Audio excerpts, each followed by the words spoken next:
Hey there, I'm Ian Smith, and welcome to Transition Thursday. Hey, before I forget, click the comments, share this post if you think it's interesting. Love to hear what you have to say. And this week I wanted to talk to you about customer concentration, and because within the last year we've had a couple clients that have had some real challenges with customer concentration when they are entering into a transaction.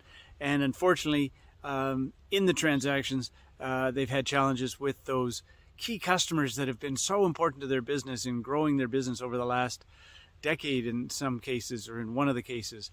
And so I want to just hit a couple myths that maybe some people have about customer concentration.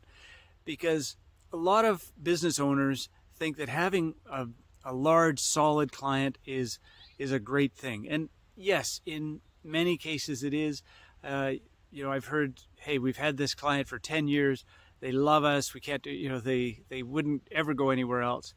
Well, that changes in a transaction because buyers don't have that same relationship. And so you really have to be aware that having customer concentration, and if I think about concentration, I think of any one customer that's about 25-30% or more of your business.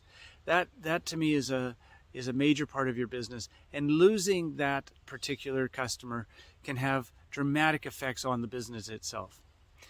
So clients and businesses that have a certain degree of concentration have to expect that they're going to get a lower multiple for their business.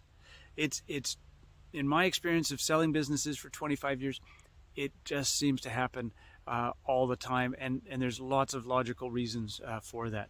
And I've heard lots of arguments from business owners of why that shouldn't be the case.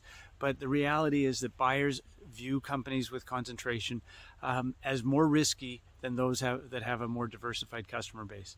So you can argue all you want, but at the end of the day, the risk is in the eyes of the buyer, and they may see that there's more risk in your business than another business that has less concentration.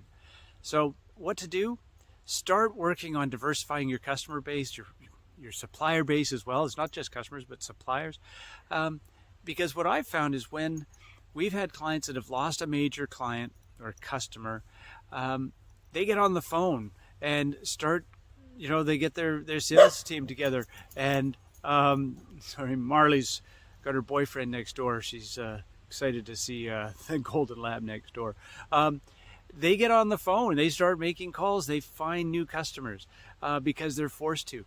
And we've had one of our clients that lost a major customer last year, and they've rebuilt the entire loss of business with 3 or 4 or 5 other customers that have just as good, if not better, margins. So it can be done.